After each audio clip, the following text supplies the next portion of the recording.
what do these people do differently than those who do not pursue success in their life? So as we look at success and not success, there's a price to pay for both. And by acting in our lives, we can make changes and make things happen through success daily with the small things. And so one of the things we're going to do is we're going to go over what I call 48 basic or foundational areas. So we'll outline those. And when we're done with this webinar, the notes, basically, the extended notes will be provided for this. This is actually a 3-day course where we dig in and we really get into the depths. These are things that I have personally learned over the years, face-to-face with politicians, sports people, millionaires, billionaires, through business, personal life, family. And it's really, a lot of people say what you do at home affects what you do at your business. It's true. And what you do at your business affects what you do at home. So both of those, when we look at that, everything you do in life really adds to what you do in success. So as we go through the presentation, a little bit about our organization. As was shared, been around for more than 30 years, worked in 6 continents. We do a lot of different things. Basically, bottom line, you can check out our website. We help improve bottom line for organizations. So that means in pretty much any industry. We work with different governments in the Middle East, the GCC, Africa, Europe, Southeast Asia, China. We've worked pretty much almost everywhere in every continent except for Russia. So there's kind of an outline, and when you get the presentation, you can go through this, and if we can be of any help with anything, please let us know. So as we go through, you can see some of our success rates as particular in cost reduction. We've had about a 98% success ratio and an overall lifetime of about 28% profit improvement. That's for small organizations to some of the largest in the world, Fortunes, MNCs, etc. So there's a lot of different things you can look at that drive value within the organization of people, performance, within efficiencies, outlines, processes, procedures, etc. So as we look at some of the clients, you can see there are lots of different type of clients we've served. We've worked in over 300 different industries. So those are a few of the folks we've worked with. As we look at, for example, on slide number 8, and again, we were going through just some of the basics, a little bit of background about myself. I love to help empower people, to help them succeed, whether it's through goal setting, whether it's through time management, whether it's helping them become more efficient, helping them become more of the purpose and plan for their life. And so what that means is each person has a different particular gifting, calling, purpose, abilities, skill sets. You were raised in different environments, went to different universities or colleges, had different. But the bottom line is there's a core area of different parts of how you succeed. So these success tips are across all areas. They just aren't from a book. These are actual things that we've trained on and helped develop our teams around the globe in almost all cultures to success, not just financially, but also within their own lives and the things that they want to accomplish. So as we go through certain slides, again, a little bit about myself, so you understand that myself personally, I've spent thousands of hours over the years, since I was about the age of 8, looking to see what makes people tick, how do they succeed, what do you do differently than those who don't succeed. So as you go through these different outlines, you'll see these different areas. So again, this is just a high-level overview. There's a lot more in-depth areas, so if we go through each area, that area could contain hundreds of pages of data or information, analysis, different things that you can do to better your life, like, for example, in goal setting. I teach a whole series from basics to complex and how to really monitor, measure your life, and how to attain. So as we look at slide 10 here, it's really about you analyzing your life, your actions, how you approach each day, each week, and monthly, how you interact with others, your attitude. A lot of people think things in life. You don't. The only thing you control is your attitude and what you do with what happens to you. So your behaviors, in other words, weekly you should be looking at where are you at, what are you doing, not just at work. We spend a lot of time at work a lot of times going, okay, what are the KPIs? How did I measure myself? What did we do? What did our team do? How did I manage? How did they do? But what about ourselves? Are we spending time weekly to really assess what we did or didn't do and why, what the outcomes were, and do we have people that we can be accountable to? So you really need to create your plan, you need to follow it, then reassess it weekly, and then change it as necessary. I have many people that report to me worldwide, and one of the things that I do is weekly we're on a regular call, and we assess what they're doing, what they did last week, what they're going to do next week, what the goals are, what happened, why it didn't happen, and then we talk about solutions and maybe how to revise it, change it, and go forward from there. So as we go through slide number 11, you're going to see basically 12 different points on here. We're going to go over 48 total points. The first is, what are your written goals? What's going on with those goals?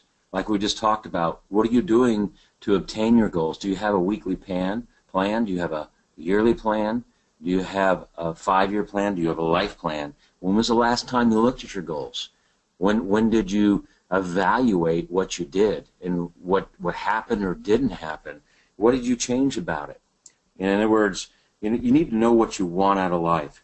You have to have directions and dreams. You have to really understand and be clear, concise, and precise. And in other words, you can't be confused. You only have one life to live.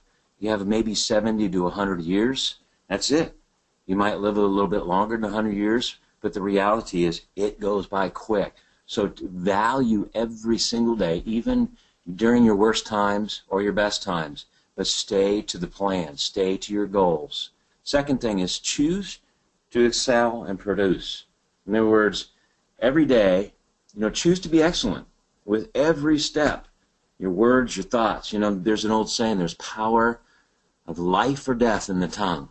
And people go, I don't buy that. Yeah, well, everything you do comes from the desires of your heart, and the desires of your heart produce what you're thinking in your head, and what you're thinking in your head produces what you're going to focus on. What you focus on is what you speak, and then you're going to take actions.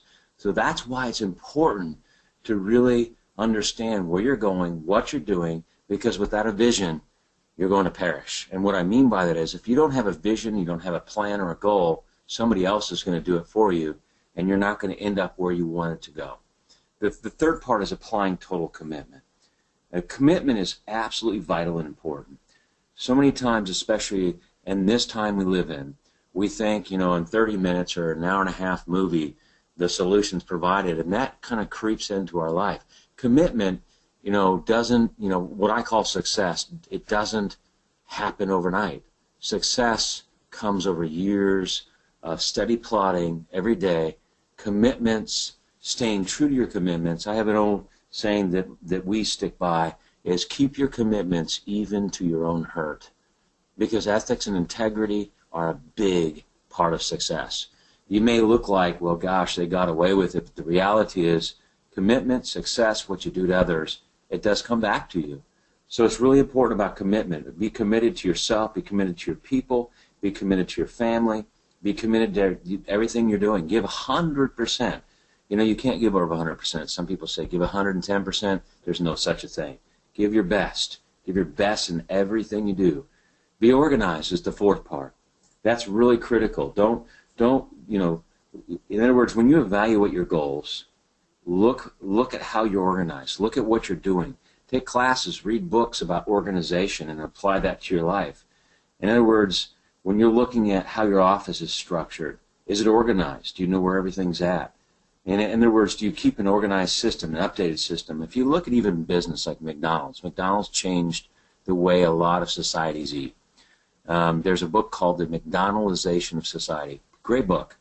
It shows you what happened, how cultures were changed, how the food industry was changed, how systems were changed.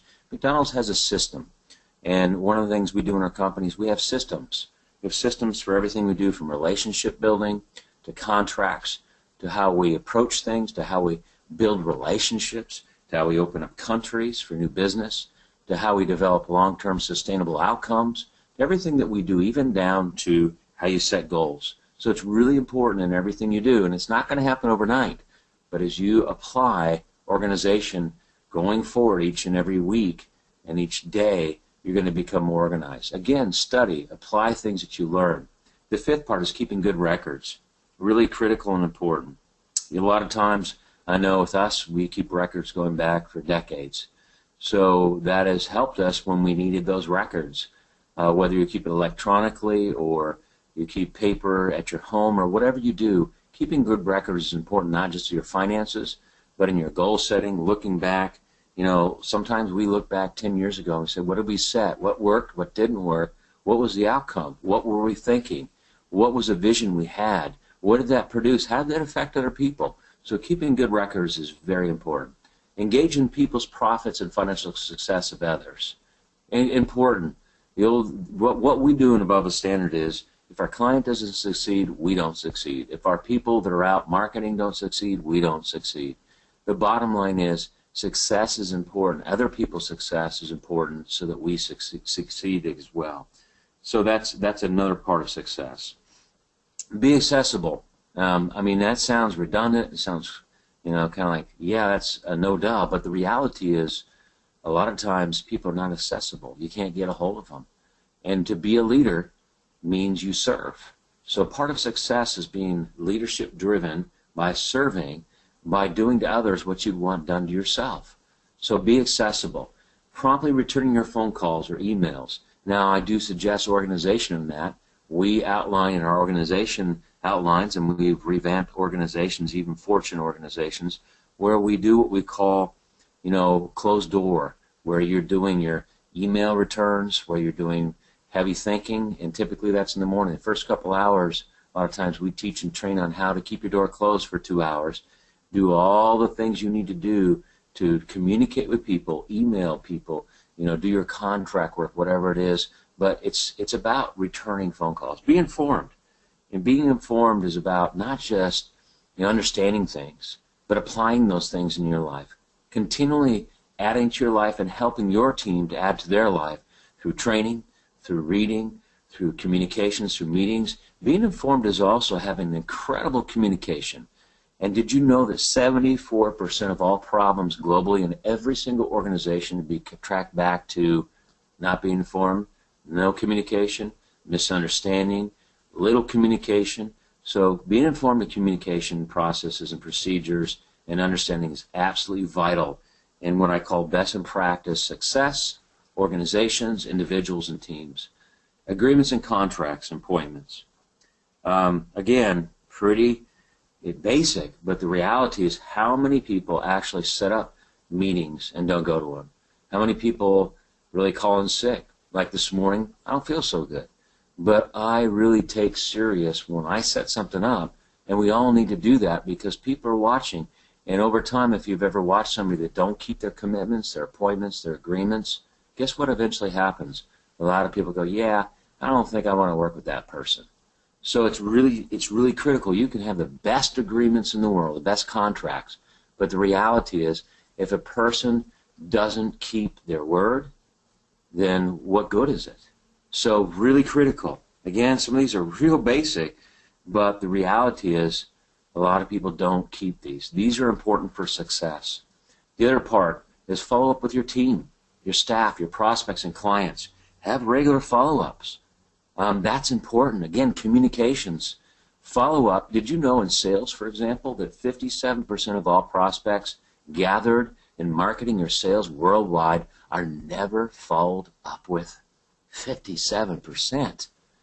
Did you know that in America, for example, and I think this is true from our experiences, that it takes 12 touch points to meet somebody and then follow through to help market to them or meet their needs or provide a solution. In other words, for them to become a client. So follow-up is critical. The old saying is fortune is in the follow-up. It isn't just to make money. It's about success. It's about creating relationship. So very important. The other part is number 12 is never give up. So when we talk about never giving up, there is a time sometimes to quit. And what I mean by that is when you've gone through and you've exhausted everything and you've gone to a certain point and you know it's time to move along, that's an important time. But in a lot of cases, a lot of people give up when they were just about to succeed. If you look at a lot of stories like J.C. Penney's, if you look at Honda, who created Honda Corporation, if you look at all kinds of different people in politics, religion, in business, in lots of different organizations, teams, and areas, you're going to find something that's very interesting. They stuck to the plan. They stayed to the plan. They were committed to the plan. They were committed to keep going, and they assessed themselves. And when nobody encouraged them, they pulled them up themselves and said, I got to encourage myself and keep going. Even, in fact, a lot of successful people didn't have money when they started. In fact, most didn't. Most did not come from a very elite family or background like the Rockefellers or Rothschilds or Kennedys or different people in different countries. They came from a background that wasn't that great. And they learned that if anything's going to happen in life, it's up to them. So as we go on to the next slide, slide 12, another part is don't be discouraged. And we're going to run out of time, so we're going to try to move along fast here. Never talk bad about others. That's pretty, it makes sense, but there's an old proverb that says, a gossip is a brother to the destroyer. So what is gossip? Anything that you would say about somebody else that's not good. In other words, anything coming out of your mouth, if it's not good about somebody else, even your competitor, you should never talk bad about anybody, because the bird in the air will chirp back to that person, and they'll find out about it eventually. That does not create great relationships. And again, when you talk bad about other people, people intuitively know, I don't think I can trust that person because they're just going to share everything about me, and I don't want that. So trust is really important. You be serious about business and life. In other words, when you're off of work, play hard. When you're at work, work hard. Focus. Really be there. Be there in body, spirit, mind, and soul. Really care about your team. And really be in an environment. If you're not in an environment where it's not the best environment to work at, then do something about that. Change it. I have taught a lot of people about change management and change leadership, and we've changed organizations around the world to become best in practice. And they weren't very good organizations to work at, but we changed them. So there are things you can do. There are things you can learn. We do classes on that. Humor. Humor is important. I knew somebody personally who was diagnosed with a disease. They didn't know what it was. He was dying. He was in the hospital. And he had one of his people, a very wealthy man, order a bunch of movies that were comedy. They were funny. Did you know what happened? For about 2 weeks, he watched movies that were funny.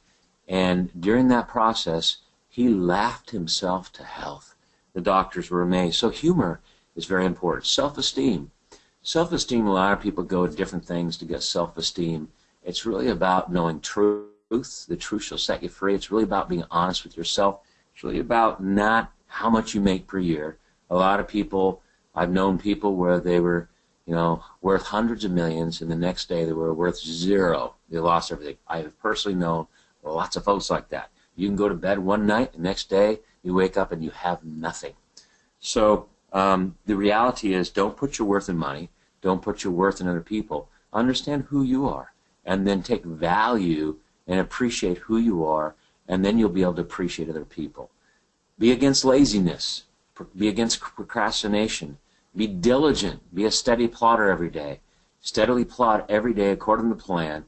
When you can take care of something, take care of it. Be professional. Represent, things that you believe in. If you're with an organization that you don't believe in their products and services, or you don't believe in what you're doing, people are going to read right through you.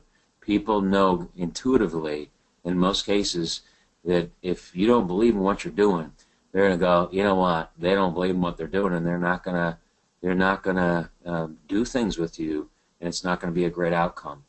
Responsible. Be accountable. Be able to handle complaints. In other words, take complaints or people that have problems and take those on and work on those as solutions. Work on those as an opportunity to serve somebody. Be humble about it. Humility always comes before honor. Pride always comes before a fall. So be humble with people. Recognize and praise your organization and team achievers. Not a person, gosh, you just showed up for the team, you get an award. I'm about rewarding people that show up, that work. Praise them. If somebody did a good job, say, hey, great job. You know, people appreciate that. In fact, studies have been shown that in organizations like that, people will stay for years longer. In fact, do you know that people quit companies not because of the company, but because of their boss? Or they stay because of their boss. So be the person that you'd want people to be to you. So work your business and your personal life weekly, not weekly. In other words, when you Monday morning or Sunday morning or the start of your work day, you start your work week, how are you starting it? Do you know exactly what you're going to be doing? Not just from appointments, but what you want to accomplish. Not just, okay, I want to drive revenues in the team $1 million more this week, or I want to create efficiencies or best practices or set this up or do this. But more than that, what are you doing? You know, every Friday I sit down and I evaluate the week and I look at my week, and I can always, and I've done this with thousands and thousands and thousands and thousands of people and trained tens and tens of thousands of people in about 188 nations about how to plan for success. And when I look at the goals and the time management, when I evaluate their activities, we actually have forms that we've created that are very in-depth. They're proprietary, but we teach those in our classes. And it comes down to activity, focus activity. What did you do? How did you do it? Where did you go? Who did you talk to?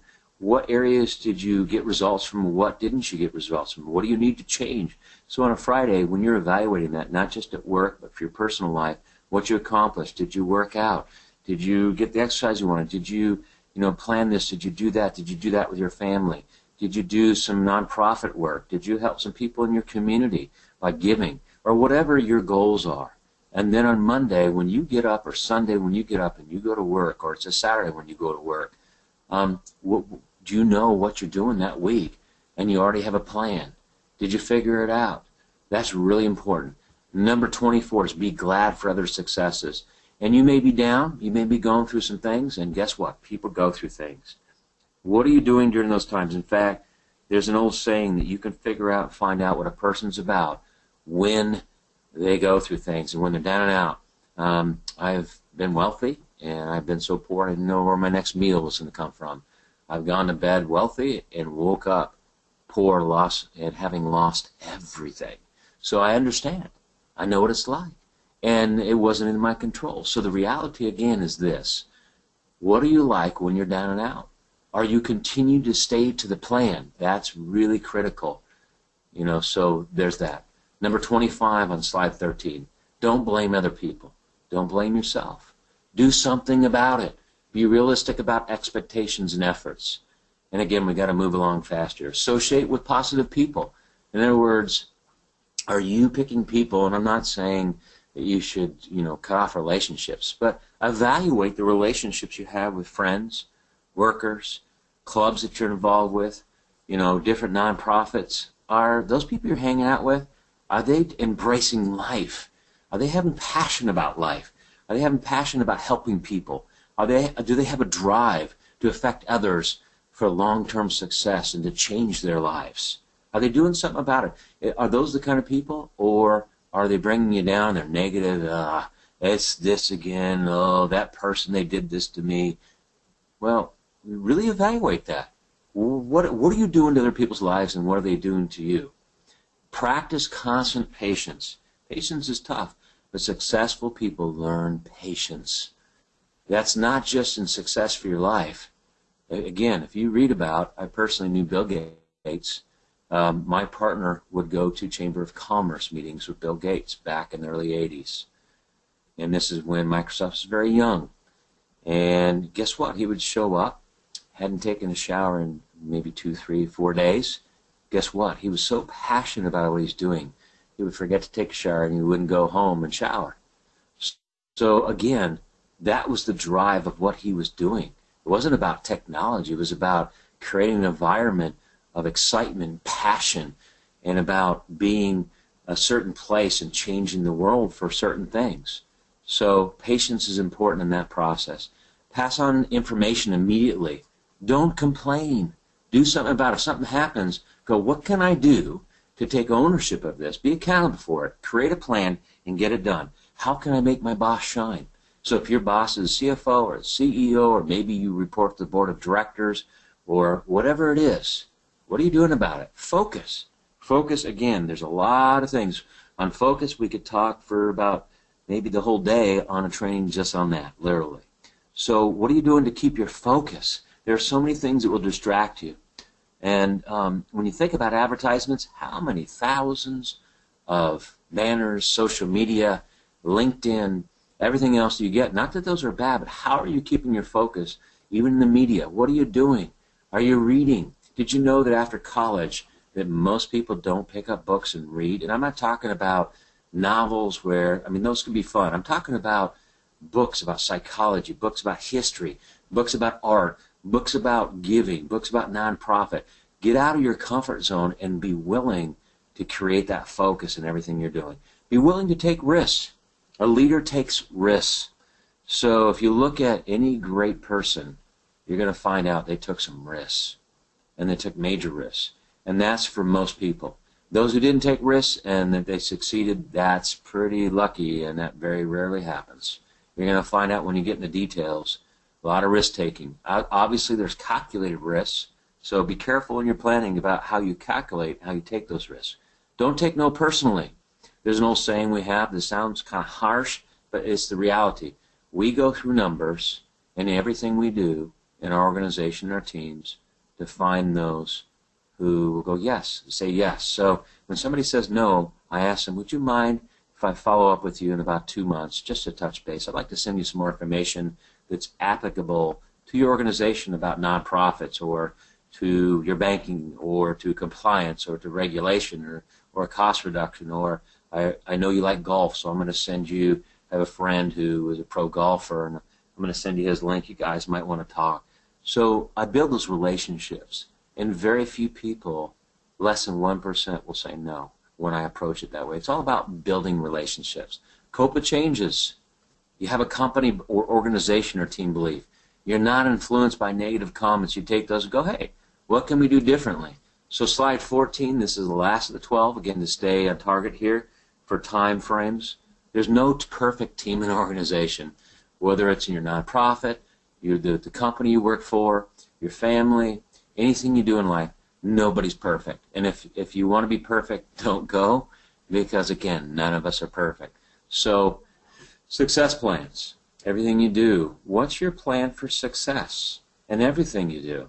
And what you say, how you say things, what you think about before you speak, what you're acting upon, how you react to people, what you do at work, how you answer phones, how you talk to people in meetings, how you're taking proactive plans.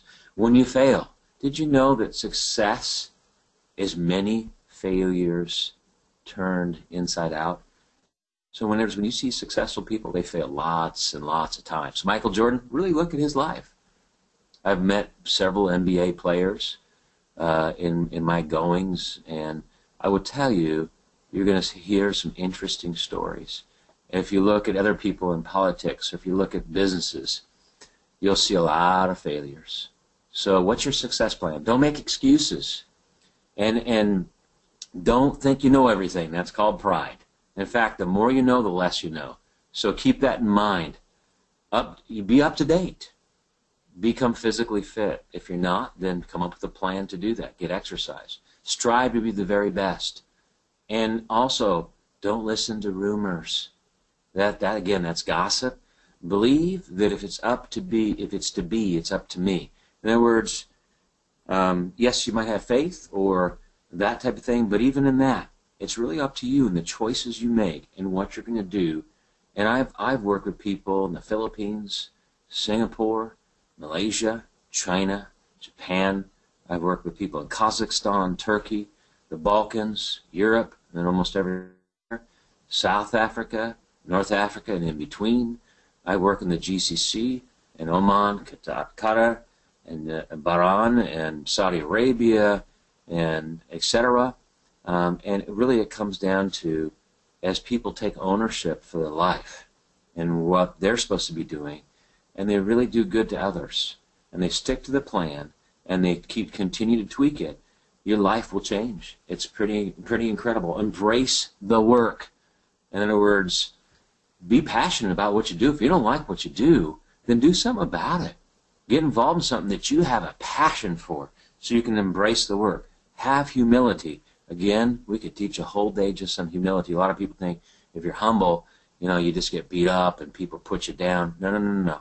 Humility, there's a whole different part of humility about really caring about people, loving people, really engaging with people, seeing people for who they really are, understanding where they're coming from, really listening to them.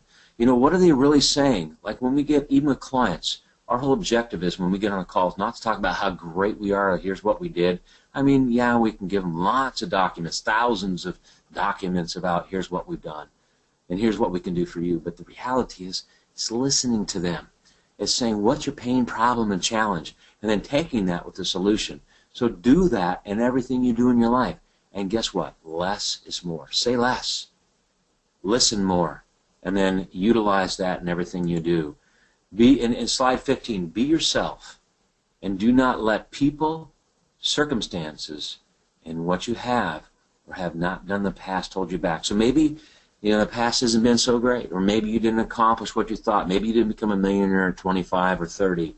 Maybe you came from a family that, it wasn't so great, or maybe you're in a company where you'd like to see some changes. Maybe whatever it is, write all those things down. Write down all the pains, problems, and challenges, and then come up with solutions, and then start a plan and stay to the plan. So, again, we've served thousands of individuals, and I say I have teams and clients in 6 continents. I've done a lot of different things. I've been with a lot of different people, from prime ministers to the U.S. federal government. I've worked in 21 federal agencies. I've worked with the UAE government, the Singapore, Malay government. I've worked with other governments around the world on processes and systems and on setting up success plans. I've worked with billionaires personally, lots and lots of millionaires and 100 millionaires. And I will say, the bottom line is people are people. They wear clothes every day. They've got to eat. They have 24 hours in a day, and that's it. And they're going to live 70 to 100 years. And they do the same thing you and I do. So you do have abilities to take these steps for success, apply them. Again, I've written a book. I teach those in my classes on success, on leadership, on communications, on team building. I've taught that for decades on how to really create leadership, how to be a leader, how to succeed. And so if you have any questions, please get back with GBNTC. We do a lot of in-house things. I've trained so many people, from millionaires to business owners to people on welfare to very, very poor people. I've watched and had great joy seeing people that weren't successful get their education, get PhDs, start companies and succeed over time, become wealthy. So again, these aren't just things put on a piece of paper that go, hey, try these things, I think they'll work. These are actual things as you break them down. So again, there is that. One of my favorite sayings is knowledge is power. And that's not true. It's not. A lot of people have knowledge, but they don't have any power in their life. It's called the activation of knowledge is power. And you got to start now. You don't know how many days you have in this life left. So take action, weekly, daily, not weekly. So that sums it all up. I'm going to pass it back to you for any questions, and I hope today was helpful. Thank you, Mr. Ted, for a very interesting presentation. Folks, we are open for the question and answer. You can either put your question in the chat box, or you can raise the hand icon available on your webinar console. So let me go ahead straight to the first question that we have. And the question is, you mentioned you improved the bottom line for an organization. What exactly do you do to make the organization thrive?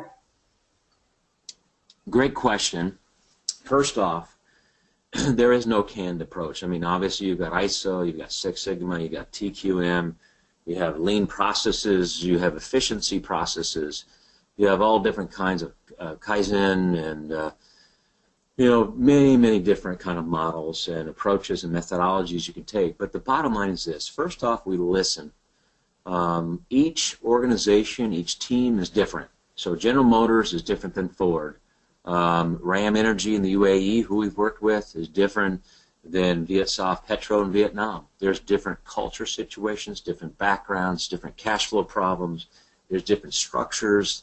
There's the tier level management. There's fear-based management. There's flat level management. Google, for example, outsources 2/3 of all our people globally. They're not employees, but they understand partnerships. Starbucks understands partnerships. So very different driven than a Boeing or a Lockheed or an Airbus. So first off, we determine what's the pains, problems, and challenges. We start with small areas. So that helps us get to know them. One company, a $73 billion company that came to us about 14 years ago, they came to us because they're about to go bankrupt. They had some problems with compliance, the best practices. They lost about $1 billion that year. They had 6 people go to prison for fraud, and this is a huge company in over 100 countries. So we started with one project. So we decided a lot of times what we'll do is we'll look at costs, but we do methodologies that are proprietary that we've developed over the last 38 years because we've been around 38 years, and so we've developed thousands of different procedures and processes and how we approach things. And so we started in one region. We worked with the regional president, and we were able to bring some wins. We reduced costs in one area by 42%, increased productivity by 33% over 1 year.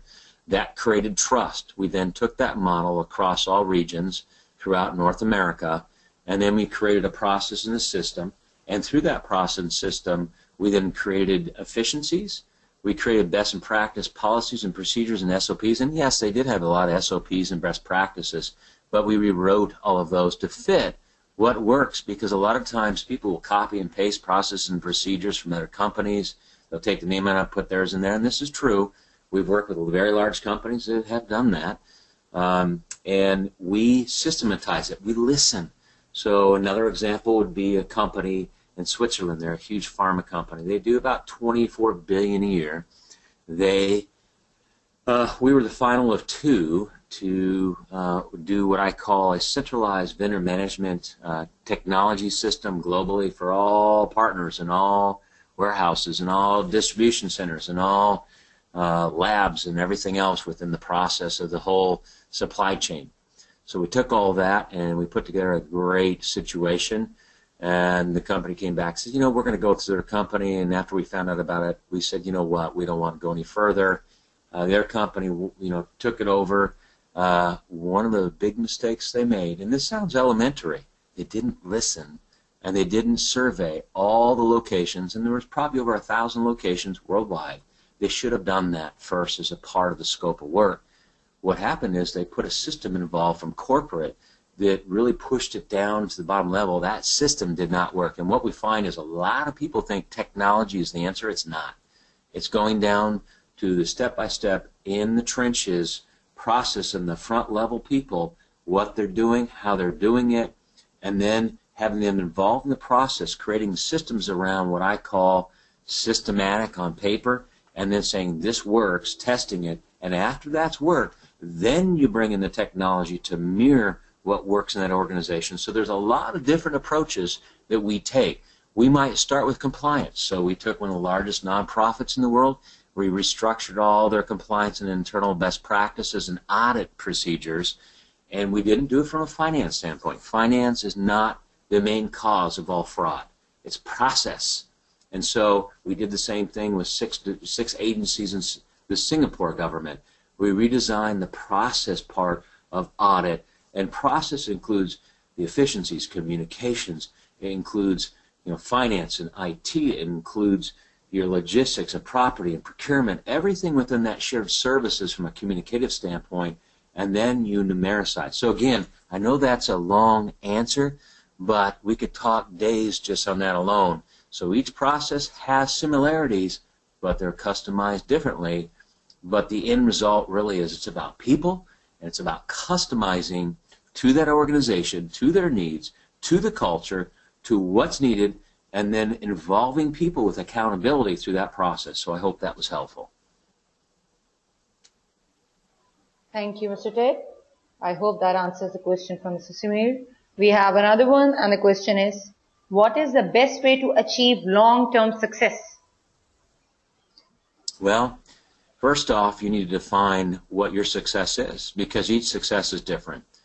Some people's success to them is not making wealth. It's not finance. It's not making a lot of money. It might be that their faith is they want to go out and they want to touch lives. They want to affect lives. They want to be a change agent within their town, their community, within their country, and do things that affect people for the long term. That might be, so first off, you have to define what success is to you. Success to you may be, well, I want to get a PhD, and I want to teach at the university, and I want to change young people's lives and help affect them in positive manners so that they have something that they can be a part of, be proud of, and be successful in. Or success might be that you want to become a writer and an author. Success might be that you want to be an actor. Success might be that you want to be a great dad or mom, and you want to have 3 kids, and you want to do X, Y, Z. So you really have to define what that success is to you first off. If you don't have that plan, then how do you know where you're going to go? You don't. And so you might go to college, and you might end up 50, 60 years old and go, wow, I had a pretty good job, but how did I end up here? So you've got to have a plan. You've got to define that, and you might have to do some soul searching first, because you may not know what that is. So get out of your comfort zone.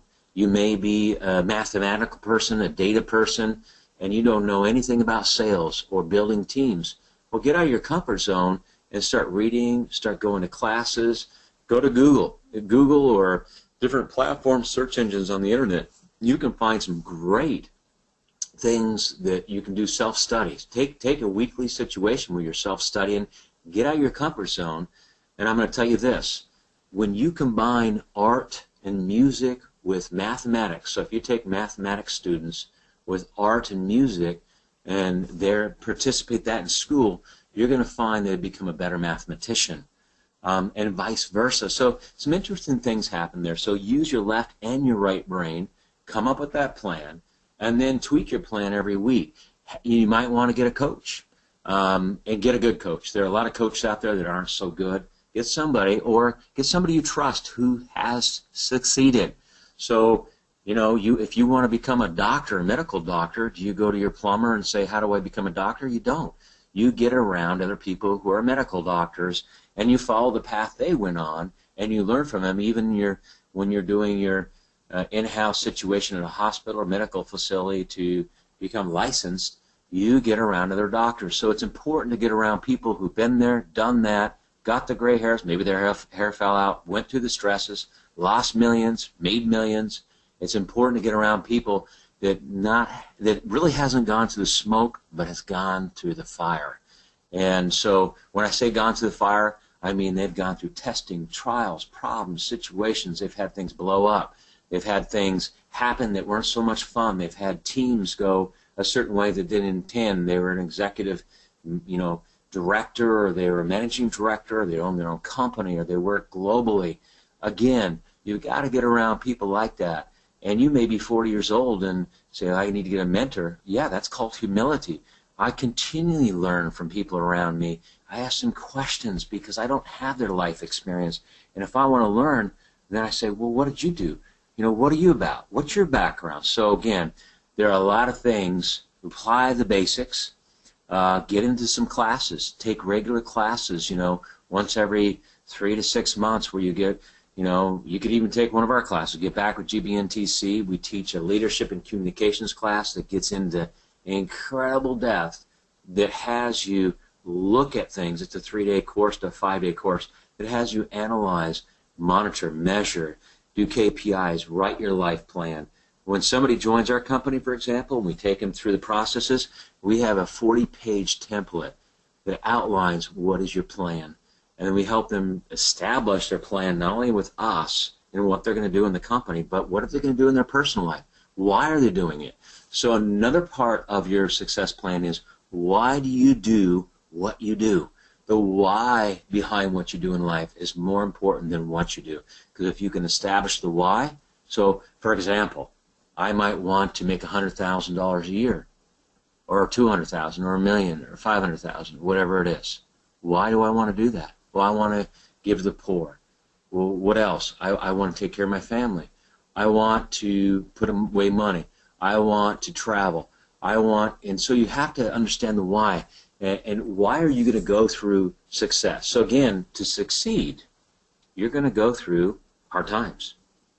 But to not succeed, you're going to go through even harder times. So success comes with a price, but it is well worth it. So I hope that answers your question. That could be a whole day's worth of setting up plans, processes, procedures, digging in. But again, there are a lot of things you can do. If you want to really do that with your company and your life, there are things you can do. And another thing I would suggest, a lot of people go, well, gosh, I don't want to spend $5,000 a day to go to a training, or $3,000 or $2,000 or whatever you spend. But when you go learn from somebody who isn't just training and teaching, but they're an expert in that area, they've been there and done that, and they're teaching and training on things that they've done, that's real life experiences that have been proven, tried, tested, and work. I'm telling you, the money is worth it. So again, if you want to do certain things with you and your company, get back with GBNTC. There's a lot of things that we can teach and train on and apply that move things forward. You can look at some of the stuff at our website as well. There's a lot of stuff there in our white papers and case studies, and you'll see some of those methodologies there. So I hope that helps a little bit. Thank you, Mr. Ted. I hope that answers the question from Mr. Abdullah. We have another one, and the question is, does success mean flexibility in my schedule, and how much time would I want to work each day to be successful? Great question. Success is in everything you do in life, even while you're asleep. It's in what you dream. So in other words, if you're focused on something, about what you want to accomplish, it doesn't mean that you get so focused that you're not paying attention to other people. What it means is that you're focused, but you're also involving people, because the reality is life is about you and it's about people. And that's one of the problems in the day and age we live in, is a lot of people forget, or some of the organizations out there, they think that people are just a meat market. In other words, they think that people are just expendable, and people are not. In fact, a lot of companies that have gotten rid of people, and there's been a lot more downsizings, and you're going to see a lot more through the GCC, through America, through Europe, through Japan, Australia. There's a whole shift in business and the models taking place all over the world so fast that most people don't even know it's taking place. And it's in some of the media, but unless you've been on the front lines seeing and being a part of some of these changes like we are, so in answer to your question, I'm sharing that to say flexibility is important. And how much time should you spend on success? It's every moment you're alive, because you're going to create the blueprint of who you are. So it's important to know who you are. So as you go through the beginning planning stages of success, and maybe you've done that, it's important to know who you are, what you're made of, what your skills are, what you're good at, what you're not. Some people will say, gosh, if you're not good at certain things, go take all these things, do this, and become better. I'm not a proponent on that in every case. Do what you're good at and become even better at what you're good at.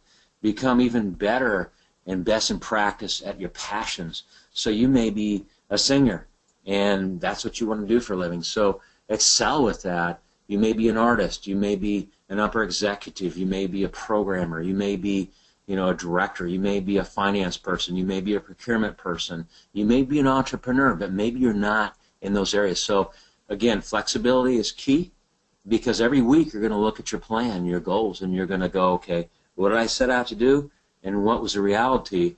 And then you're going to have a third part. What do I need to do about that? What do I need to change? Is it an unrealistic goal? Did I set up the wrong things?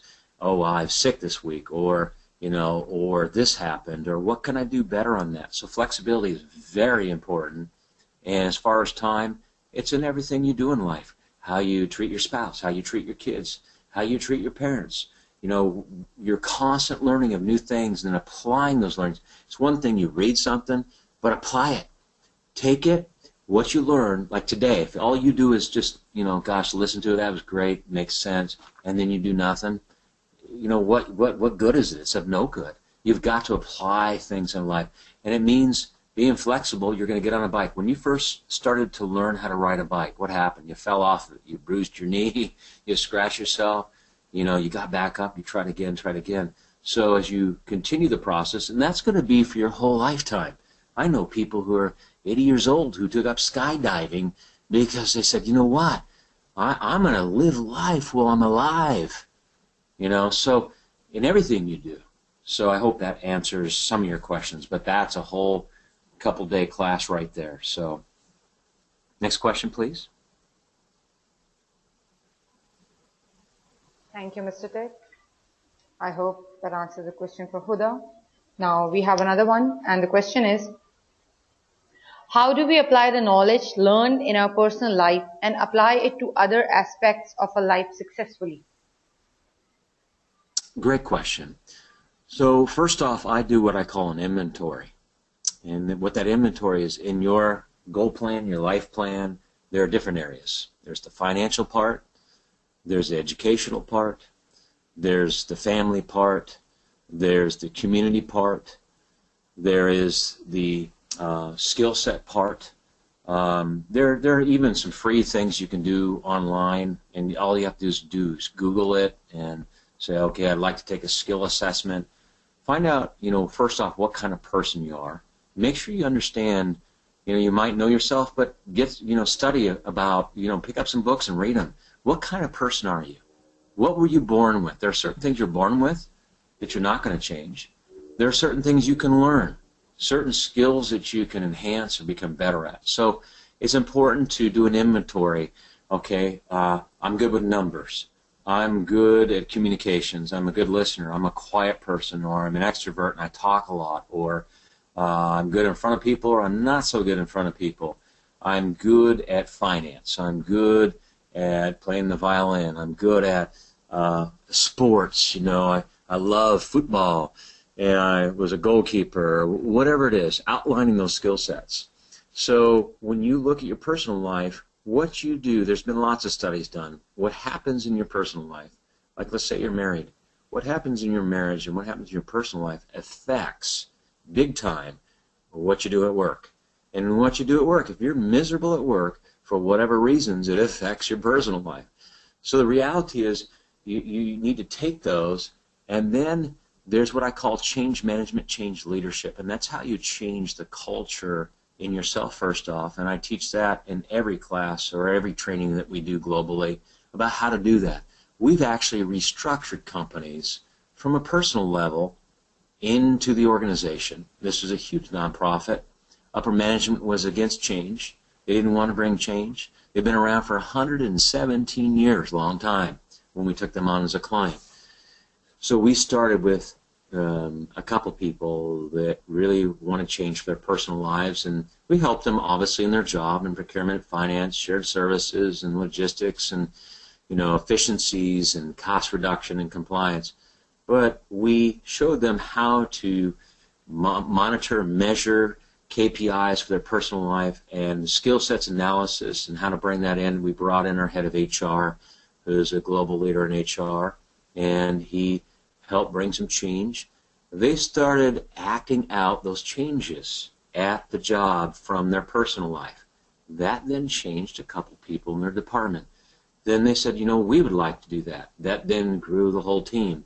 Then the other divisions started taking notice. People will, if you talk a lot, there goes Ted again, he talks, but what's he doing? What's his actions? But the actions showed change. People started getting more things done. Profitability went up in that department. Then the departments it spread to. And then it spread throughout the entire company. So it's not what you say, it's what you do. But to get to what you do to be successful in that, you got to know what you have to work with in your inventory of your skill sets and abilities and talents and purpose and plan, and then taking that, knowing how to apply that, and then implement it in your personal life. And guess what will happen? Leadership means influence. That's all that being a leader or leadership means to influence. So if you're going to influence somebody, do you influence somebody by talking to them? You might a little bit, but your actions, it's what you do. And so when you get that down in a positive manner, and then it starts affecting the bottom line at your team or your division, your department, in a good way, guess what happens? In most companies, some companies don't care. They really don't. I hate to say that. That's the truth, though. But in most companies, they start taking note. Gosh, what is Mary doing? What is Needy doing? What is Ted doing? What is Muhammad doing? What are they doing to bring this change? And what happens is storytelling. We have a storytelling where we do this in our company worldwide once a week. We storytell with new clients, how we got the client, what their pain, problem, challenge was, who brought that client in, what they did, how they got them, what we did then when we implemented certain things, how did that grow the client. You'll see even in some of our case studies, we take the right person, like our global head of process, or our global head of HR, our global head of supply chain, or our global head of finance, or our global head of training, or our global head of re-engineering and lean manufacturing, or our global head of operations, whomever it is who has 20, 30, 40, 50 years experience in that specific area, and they are brilliant at that area. Then we implement that. We meet that need, and that grows into the organization. And that's how some of our clients, we end up doing hundreds to some of the larger companies, thousands of projects over 20 to 30 years' time. Why? Again, it comes back to the influence of storytelling and bringing in change. This positive bottom line, profit increase, as well as efficiency. And what that does is it makes that organization become a fun place to work at. People look forward to going to organizations like that. So when the start of the work week happens, they're glad to be going. They go there. It's a fun place. So I hope that helps. There's a lot of things we could talk about there, but that's kind of some of how that works. Any other questions? Thank you, Mr. Ted. We have one last one before we come to an end of this webinar, and this is from Ms. Zainab. The question is, would you give me a tip on overcoming early limiting programming? I have done NLP, taken action, gratitude, etc., and made great progress. It does come back and limit me sometimes, the self-reproachment. You know, that would be maybe on a personal basis. So maybe if you email to GBNTC, I would need to know details and things of that nature. And then I would probably put you in touch with the head of global, influence in HR. He's changed lots of people on their abilities and outcomes. There's a whole process in that alone. So if you would send that, through GBNTC to me, I'll put you in touch with Warren Rutherford. He's a part of our global team. He's managed, hundreds, actually millions of people in some of the largest cities in the world in North America. He's worked all over the globe in different continents and cultures. He's an amazing individual. So he's one of our leaders. So that would probably come down to needing more specifics and then outlining a plan that mirrors how to go forward with different realities of that. So sorry I couldn't give more on that, but I would just need to know a lot more. So. Well, thank you, Mr. Ted. That brings us to the end of this webinar. Any concluding remarks from your side before we end this session? I just want to say thank you, everybody, for joining us today. It's been a pleasure. If I can serve in any way, or our company can, or our people, please let us know. As always, GBNTC is a great organization, and we do a lot of neat things through GBNTC as one of our global partners throughout the GCC. If we can do anything for you, for your organization, for your teams, we're here and available, and we help lots of companies in lots of different areas. So, again, thank you so much for attending today. I hope today was helpful, and we will send 3 attachments right after this call that can be given to all the attendees. And, again, I wish you great success. If I can serve in any way, please let us know. Thank you so much. Well, thank you, Mr. Ted, once again. On behalf of Kalpasas Network Training Center for your valuable time in sharing valuable information with us. And thank you all of those who attended this webinar. We are recording this webinar and it will be uploaded on our website. So please stay tuned to webinar.gbntc.com for updates or for downloading a soft copy of this presentation in case you have missed it or you want to see it again. With that, I'd like to end the webinar and you all will be automatically dismissed. Thank you all very much and you all have a good day. Thank you. Thank you, Mr. Ted. Thank you. Bye-bye. Take care.